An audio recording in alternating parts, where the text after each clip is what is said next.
of the winners of a highly competitive lottery in Ontario spent the weekend scrambling to figure out next steps.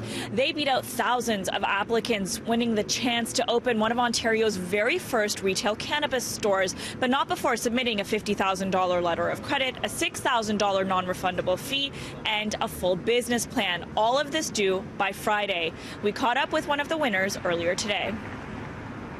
The attached letter. And, I said, come on. The odds were well against him. 17,000 applicants, 60,000 entries, and only 25 would win.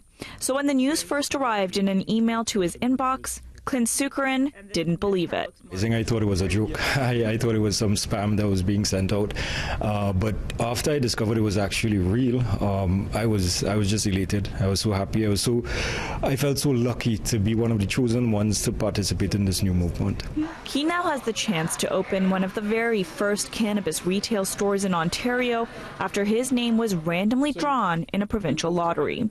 Far different from his current coconut water company, CGS Foods Inc. Even he admits his knowledge of the product is limited. How much do you know about cannabis?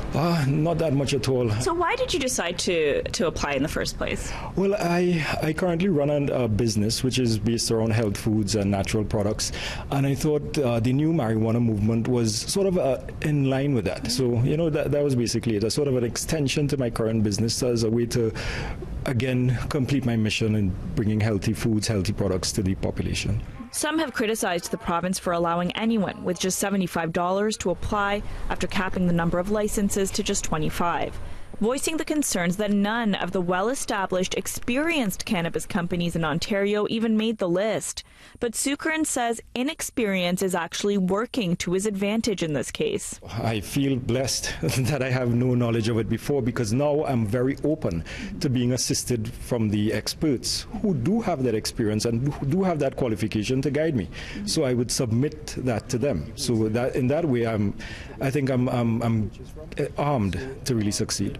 He's hired cannabis consultancy firms to help him with the process, and he's still deciding where he'll set up shop. While he's from Brampton, that city hasn't decided whether or not it's opting in to retail cannabis stores. In public meetings, residents have been divided on the topic. The deadline to decide is January 22nd. In the meantime, Seukeran is getting his paperwork ready and trying to enjoy the moment while it lasts. Did you ever expect to win? I didn't expect to, but I definitely hope to. Yeah. Yes, yeah, but it's an experience I don't think you can really explain, or you draw an analogy to, because it's so fantastic.